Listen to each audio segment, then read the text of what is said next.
hacer es hablar de Venezuela, de cómo está Venezuela, que es el mucha país gente también me pregunta en el cual trabajaba y colaboraba el señor Monedero. Mucha gente también me pregunta si voy a comentar algo de las camisas de Monedero y de Pablo Iglesias, pero le quiero decir, sobre todo, que si usted fuera ahora a Venezuela, encontraría muy difícil que un programa como este se emita en cualquier cadena de televisión de Venezuela. Bueno, Juan Carlos, no sé si quieres decir algo. Bueno, lo podemos hablar con mucha calma. Podemos hablar, sí. La única cuestión es que nosotros somos un partido que ha nacido para hacer política en España. Y parece como que siempre hay una voluntad de trasladar los debates a 7.000 kilómetros, ¿no? Y queremos hablar de la Gürtel y de Bárcenas y de la corrupción y siempre nos sacan que si Venezuela, que si Bolivia, que si Cuba. Entonces nosotros insistimos en que claro que hay que discutirlo todo, porque cuando realmente hay una democracia de calidad se puede discutir, Boris, de cualquier cosa con sosiego. Y seguramente yo voy a estar de acuerdo en muchas cosas de las que tú digas, y estoy convencido de que también vas a estar de acuerdo en muchas cosas de las que yo pudiera decir. Lo que no podemos hacer es convertir Venezuela o América Latina en un lugar de confrontación. Es cierto, y estoy muy de acuerdo, que pienso que lo utilizan como un arma arrojadiza hacia vosotros, pero también pienso que es algo que podemos conversar con mucha más calma y naturalidad. Así es, lo que vamos a hacer en primer lugar es darle ya el resto de la noche libre al profesor José María Gallego. Yo me voy. ¡Qué placer! No, hombre, coño, Boris, encantado de la vida, ánimo ahí. He aprendido mucho contigo y he hecho mis cálculos. Bueno, pero no ¿y sé cómo si me sale? has salido también como propones. Pero lo de la renta sale bien, ¿o no? Espero que sí. Bueno, que al final casi no lo hemos podido explicar, ¿eh? Por tanto, yo cedo a Boris para que Boris pueda explicar un poco lo que sería algo de renta, ¿no? Algo de impuestos sobre la renta. No le hemos traído para eso. Bueno, en cualquier caso, feliz año para todos, que la economía despegue, optimismo, ilusión y alegría. Muchas gracias. Bien, aquí nos vemos. Gracias, profesor. Gracias. Adiós. Bueno, en primer lugar, vamos a hablar de muchas cosas, Boris, pero Boris ha estado un año fuera, trabajando en Miami, también por asuntos personales que le han tenido pues fuera de este país durante ese año. Pero sí que es verdad que Boris Izaguirre se ha manifestado muchas veces abiertamente, como tiene que ser además, como ciudadano de su país que es también, sobre la actualidad de Venezuela. Ha dicho muchas cosas, Andrea, recuérdanoslas. Ha dicho muchas cosas que vamos a ver sobre Venezuela, también podemos hablar de Venezuela, él decía que había que hablar de eso. Bueno, pues aquí tenemos esas imágenes, esas palabras. Van a ver a los miembros de Podemos con Pablo Iglesias a la cabeza que iban a aparecer antes de configurarse como partido político y desde su programa La Tuerca. Pablo Iglesias hablaba, así como van a escuchar, de la Venezuela de Chávez. Tengan cuidado, Chávez vivo es muy peligroso para los poderosos, pero muerto sería invencible. Porque hoy los demócratas hemos perdido a uno de los nuestros, que simpatizamos con el proceso bolivariano. Es muy interesante vivir en un país como este, en el que se están produciendo tantos cambios y tantas transformaciones que pueden convertirse en un ejemplo democrático. Me gusta quien moviliza al ejército para decir a los mercados, cuidado. Hombre invencible, ejemplo democrático, son palabras pronunciadas por Pablo Iglesias, pero el discurso de los líderes de Podemos ha ido afinando poco a poco a medida que ha crecido el interés ciudadano por la formación. No existe un régimen bolivariano, existe un país en el que hay elecciones democráticas que se llama Venezuela. En Venezuela hay unas elecciones reales, porque se confrontan dos modelos radicalmente diferentes. No es como en Europa, que casi siempre tienes que escoger entre Coca-Cola y Pepsi-Cola. Chávez fue el presidente que eligieron los venezolanos en elecciones libres y transparentes, auditadas por todas las instituciones internacionales. Venezuela es un sistema de democracia liberal, no lo digo yo, lo dicen numerosas organizaciones internacionales. Hay cosas que miramos de Venezuela con interés. Por ejemplo, ellos fueron capaces de salir del modelo neoliberal. Esas eran las palabras. Por cierto, Pablo Iglesias y el resto de miembros de Podemos señalan a los medios de comunicación por la imagen que se transmite del país. Aquí tienen algunas de esas palabras. Se ha construido una imagen en los medios de comunicación en España de Venezuela como si Venezuela fuera una dictadura, y eso no es verdad. Es escandaloso que lo presenten como una dictadura. Pero en una de sus últimas intervenciones, Pablo Iglesias ha reconocido que sí, que existe corrupción en Venezuela. Escuchen. La corrupción en Venezuela es escandalosa. Parece que ha habido un cambio de discurso, Boris Izaguirre. ¿Tú te identificas con esta Venezuela que acabas de escuchar? Yo hace 22 años que no vivo en Venezuela. Y la verdad que siempre he sido muy cauto a la hora de opinar, porque detesto ese rol de una persona que habla de un país fuera de él. Pero encuentro que no es realmente una democracia, en el sentido de que no puedes entender que sea una democracia un régimen que censura los medios de comunicación, que elimina señales a los medios de comunicación, que cierra canales de televisión, que permanentemente mantiene una presión continua sobre periodistas, escritores, figuras del país, sobre la opinión que tienen que tener, sobre la manera que tienen que expresar esa opinión. Eso es comprobado.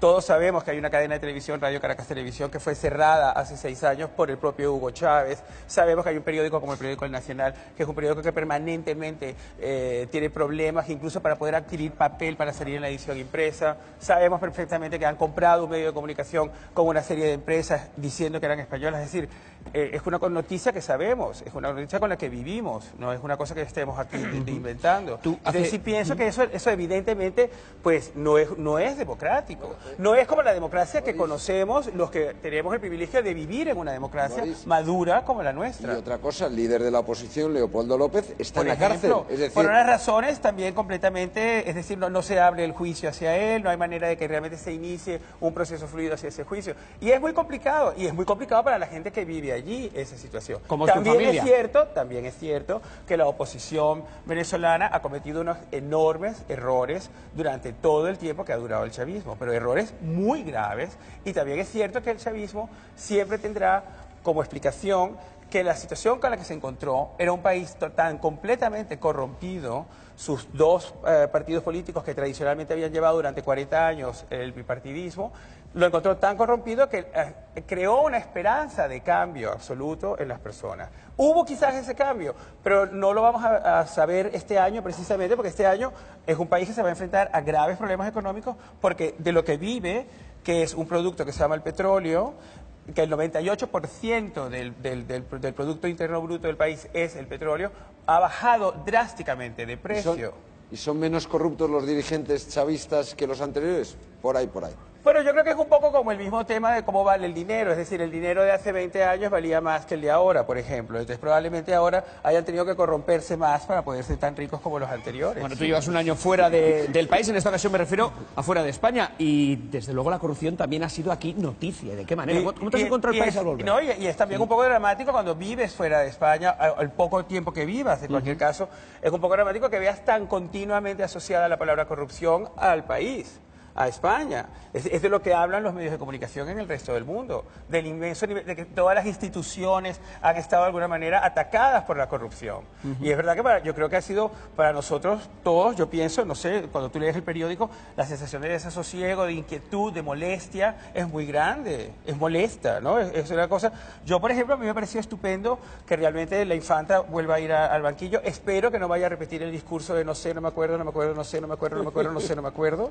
Espero que no lo repita, pero me ha parecido importante que eso pase porque yo he vuelto a tener de pronto como una nueva confianza en el sistema judicial de este país y me parece que es que no podemos seguir sintiéndonos como molestos con nuestras instituciones. Yo creo que no ganamos nada. Es un desasosiego muy incómodo, muy innecesario. ¿Tú crees, por cierto, que la infanta, ahora te dejo, Agustín, sí, pero ¿crees que la infanta debería de renunciar a esos derechos sucesorios que tiene? Por lo visto, pero, parece, Onega dijo hace muy poquitas fechas que el rey se lo había pedido. Encuentro, Iñaki, que la pregunta es importante y es buena. ¿Pero para qué? Es decir, en caso de que ella fuera a ser reina, tendría que pasar tantas tragedias, sería como una obra de Shakespeare permanente, ¿entiendes? Tendríamos que estar a hitos de sangre, sería un Macbeth espantoso. Entonces, ¿para qué? Entonces, yo creo que no es eso lo importante sería realmente que ella hace unos años hubiera dicho, ha habido un error, eso hubiera sido mejor. Bueno, ahí antes de seguir con otros temas, entre otros el libro que trae Boris Izaguirre, Agustín. Sí, ha dicho antes Monedero una cosa que creo que era importante. Decía que se está llevando el debate político a 7.000 kilómetros en vez de a España. Pero es que el debate no se lleva a 7.000 kilómetros, se pone aquí. Cada uno en la vida elige sus paradigmas, sus modelos, los ejemplos a seguir. Cada uno los tenemos muy claros. Ellos también, los de Podemos, y lo hemos visto en el vídeo magnífico que habéis hecho hoy. Ellos tienen como modelo a Venezuela, la Venezuela que ha descrito Boris Izaguirre. Y yo no quiero para mi país, no quiero que mi país se convierta en lo que Boris Izaguirre ha descrito. Bueno, Juan Carlos, ¿algún comentario antes de continuar? Es que ¿sabes qué pasa? Cuando van médicos a países de fuera de España a ayudar, a nadie se le ocurre pensar que quieren traer el sistema de salud de Liberia a España. En cambio, algunos quieren hacer ese juego con nosotros. Boris, yo le he escuchado elogiar cosas que logró el presidente Chávez, igual que te he escuchado criticar otras cosas. Bueno, ¿no? el alfabetismo, eso sin duda es la Claro. única cosa que podríamos elogiar. Hay cosas que yo te he escuchado, No, pero fíjate... eso, el alfabetismo, porque Sí. es verdad que era un país analfabeta y es cierto que él ha hecho una campaña que ha sido muy importante, desde luego. Yo te para he conseguir escuchado que el país elogiar pueda también que a los alfabetizarse. médicos, que antes tenía muchas dificultades la gente más humilde, ahora pero los insistimos en que... Eso sabes que ha sido más polémico porque hay muchas opiniones con respecto. La mayoría de esos médicos han sido importados desde Cuba y formaba parte de la muy estrecha relación que Chávez hizo con Cuba. Eso es mucho más polémico como tema, Claro, ¿no? pero fíjate, Boris, una cosa que yo creo que yo he aprendido Sí. de Venezuela y estoy convencido de que vas a estar de acuerdo conmigo, y es que un pueblo que se acostumbra a la pobreza es un pueblo que está muy equivocado. Es decir, que en América Latina, y también pasó en Venezuela, se acostumbraron a que la gente mirara los cubos de basura, se acostumbraron a que la gente fuera analfabeta, se acostumbraron a que se desplomasen las clases medias. Y una de las cosas que yo he aprendido allí es que tenemos que impedir que eso nos ocurra. Y tú que ahora has visto España desde fuera, te estarás encontrando aquí muchas cosas que estaban en Venezuela en los años 80. Te estarás encontrando que la gente pierde sus casas. Te vas a encontrar, si paseas por Madrid, gente mirando los cubos de basura. Gente que la echan de sus casas, ya digo, siendo familias. Gente que no tiene trabajo, parados de larga duración. Y por tanto, yo lo que te pediría a ti es que tú que tienes la posibilidad de comparar lo que ha sido España, lo que ha sido América Latina, que nos des luz para que entendamos que estamos caminando hacia lugares realmente complicados. Yo creo que lo importante de vosotros, te digo sinceramente, además me parece que es el momento para poder hacerlo. Yo creo que en mi casa quizás va a haber un poco de tensión con lo que voy a decir. Yo creo que lo bueno que vosotros habéis hecho es hacerle ver a los partidos tradicionales de este país y de esta democracia que habían cometido un gravísimo error corrompiéndose y que habían perdido totalmente nuestro respeto. Y eso creo que es muy importante que habéis hecho vosotros. De la misma manera, os sugeriría que, como tú dices, es verdad, seguir manteniendo y explicando esta relación con el bolivarianismo va a ser más complicado. Perdóname, para Boris, vosotros, sobre todo en este año que empieza, estamos que adelantando se va a desmoronar mucho el gobierno de Maduro. demasiados temas.